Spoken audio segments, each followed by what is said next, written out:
लोकसभा चुनाव का सियासी संग्राम जारी है। फिरोजाबाद लोकसभा सीट पर सियासी घमासान जारी है। जनपद फिरोजाबाद में उत्तर प्रदेश सरकार के कैबिनेट मंत्री योगेंद्र उपाध्याय जी आज आप आए हैं, कार्यकर्ताओं से मिले हैं, ब्राह्मण समाज के तमाम लोगों से जगह जगह मिल रहे हैं। क्या हुआ, क्या संदेश आज आपने दिया है कार्यकर्ताओं को? देखिए, मोदी जी और योगी जी की सरकार के बाद जो देश का, प्रदेश का तेवर और कलेवर बदला है, तस्वीर और तकदीर बदली है, उनको हम प्रस्तुत कर रहे हैं जनता के सामने। जनता सब जानती है, लेकिन उन्हें याद दिलाना पड़ता है। और अधिकतम संख्या में वोट पड़े, लोकतंत्र में का पर्व है ये।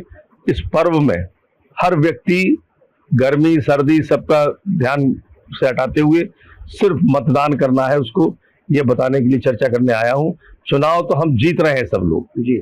80 की 80 सीट उत्तर प्रदेश में भारतीय जनता पार्टी के का परचम लहराएगा, लेकिन फिर भी एक रिकॉर्ड कायम करें यहाँ की जनता, ये वार्ता करने आया हूं, जो संकल्पित है और प्रतिबद्ध है। फिरोजाबाद के सियासी समीकरण की बात करें तो लगातार उठापटक जारी है। कल समाजवादी पार्टी में कुशवाहा समाज मोदी परिवार छोड़कर समाजवादी परिवार में शामिल हो गया। कितना नुकसान बीजेपी को होने वाला है? कोई ऐसा समाज नहीं है जो कि भारतीय जनता पार्टी को छोड़कर कहीं और जा रहा है, क्योंकि सब जानते हैं कि जो भी विपक्षी है वो परिवारवाद या माँ बेटावाद या भाई भतीजावाद से ग्रसित है। सिर्फ अकेली भारतीय जनता पार्टी ऐसी है जो कि सबका साथ, सबका प्रयास, सबका विश्वास, सबका विकास, इस पर विश्वास करती है। और ये वो पार्टी है, ये आम जनता भी जानती है।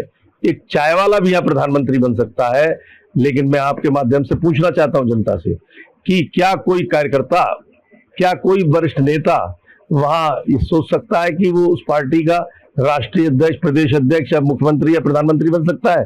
जवाब मिलेगा नहीं। तो आम जनता को मालूम है कि वो परिवारवाद वाले लोग सिमट के रह जाएंगे। जब परिवारवाद उनके यहाँ है, माँ बेटावाद है, तो वही सिमट जाएंगे। हमारे साथ जनता रहेगी। ब्राह्मण समाज के भी लोग बहुत सारे नाराज थे। ऑन कैमरा लगातार ये कह रहे थे कि जनपद फिरोजाबाद की बात करें तो ठाकुरवाद हावी है। सीधे तौर पर ऑन कैमरा ये बात उन्होंने कही। जब परिवारवाद का आपने जिक्र किया, समाजवादी पार्टी लगातार हमलावर है कि जयवीर सिंह के यहाँ आप देख लीजिए, मंत्री से लेकर पुत्रवधू तक बेटे सभी लगातार। क्या ये परिवारवाद नहीं है? समाजवादी पार्टी का परिवारवाद है, भाजपा का परिवारवाद नहीं है। परिवारवाद वो है कि वहां जयवीर सिंह का बेटा भी प्राइम मिनिस्टर बनने के सपने देख सकता है, और अगर कैलिबर होगा बन सकता है। क्या आज सपा में कोई उनका जो परिवार से अलग है वो चुनौती दे सकता है कि मैं मुख्यमंत्री बनूंगा? परिवारवाद ये है। आप ब्राह्मण नेता के रूप में भी देखे जाते हैं। ब्राह्मण समाज आपको लगातार प्यार भी करता है, तो कैसे ब्राह्मण समाज को, रूठे ब्राह्मण समाज को मनाएंगे? क्योंकि लगातार ब्राह्मण समाज अपनी अपेक्षा की बात कर रहा है, अपेक्षा का शिकार हुआ। कल योगी जी की रैली में भी आगे नहीं जाने दिया। ब्राह्मण महासभा के अध्यक्ष भी थे वहां, वैश्य समाज के अध्यक्ष थे और तमाम समाज के लोग थे, आपकी भाजपा के मूल कार्यकर्ता थे। उन्होंने ये आरोप ऑन कैमरा लगाया कि हमें आगे नहीं जाने दिया गया। कहीं ना कहीं कुछ साजिश का दौर है। आखिर चल क्या रहा है भाजपा में? कोई ब्राह्मण समाज या ठाकुर समाज या कोई भी समाज भारतीय जनता पार्टी से नाराज नहीं है। सब भारतीय जनता पार्टी के साथ खड़े हैं। ये जो प्रचार करने का या कुछ इंटरव्यू दे रहे हैं, ये विपक्षियों की एक साजिश है कि कुछ लोगों को खड़ा करना और इस तरह से उनके बयान दिलवाना। वास्तव में आप समाज के बीच में जाइए।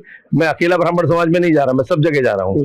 कोई समाज ऐसा नहीं मिला मुझे जो कि भारतीय जनता पार्टी के नेतृत्व से और उनके कृतित्व से नाराज हो। सब कह रहे हैं इस बार 400 पार, तीसरी बार मोदी सरकार। आखिरी सवाल सर, क्या लगता है जिस तरीके से, क्योंकि ये फिरोजाबाद का चुनाव है, फिरोजाबाद इस समय हॉट सीट बनी हुई है, प्रोफेसर रामगोपाल यादव के बेटे तीसरी बार मैदान में है, चाचा साथ में है, और कहीं ना कहीं आपके वोट बैंक में सेंध लगाती हुई समाजवादी पार्टी नजर आ रही है, तो किस तरीके से इस डैमेज कंट्रोल को पूरा करेगी भाजपा? कहीं डैमेज नहीं हो रहा है। जो कंट्रोल करें, जब हमारे एक अननोन कार्यकर्ता पिछली बार जो जीते थे वो जीत सकती है इस पार्टी के परचम के तले, कमल के फूल के निशान के तले, तो फिर ये तो वेल नोन पुराना राजनीतिक परिवार भी है और समाज सेवी भी है, शिक्षा क्षेत्र से जुड़े हुए हैं, तो आम जनता से जुड़े हुए भी हैं। इसलिए इनके लिए तो हमें कोई दिक्कत नहीं आएगी जब हम पिछले कैंडिडेट को जिता सकती है जनता, क्योंकि हमारे कार्यकर्ता के लिए जिसके पास है कमल का निशान वो है भाजपा का पहलवान, ये मान के चलते हैं और इसी उद्देश्य से सब वोट देते हैं। धन्यवाद हमसे बात करने के लिए। हमारे साथ भारतीय जनता पार्टी के कद्दावर लीडर एवं उत्तर प्रदेश सरकार के कैबिनेट मंत्री योगेंद्र उपाध्याय जी, जिन्हें आप सुन रहे थे। योगेंद्र उपाध्याय जी ने तमाम सवालों के जवाब देते हुए सीधे तौर पर कहा, क्योंकि लगातार ब्राह्मण समाज के लोगों से लगातार मिल भी रहे हैं और उनकी नाराजगी दूर करने का प्रयास कर रहे हैं, और नारा वही है, 400 पार की बात कही है। अब ऐसे में देखना दिलचस्प होगा कि क्या फिरोजाबाद का सियासी समीकरण रंग लाएगा और किसको मिलेगी जीत और किसको मिलेगी हार, यह तो आने वाला वक्त बताएगा। लेकिन जनपद फिरोजाबाद का सियासी पारा फिलहाल 7 में आसमान पर है। वीडियो जर्नलिस्ट मयंक शर्मा के साथ मैं देवाशीष शर्मा, भारत 24 के लिए विशेष संवाद।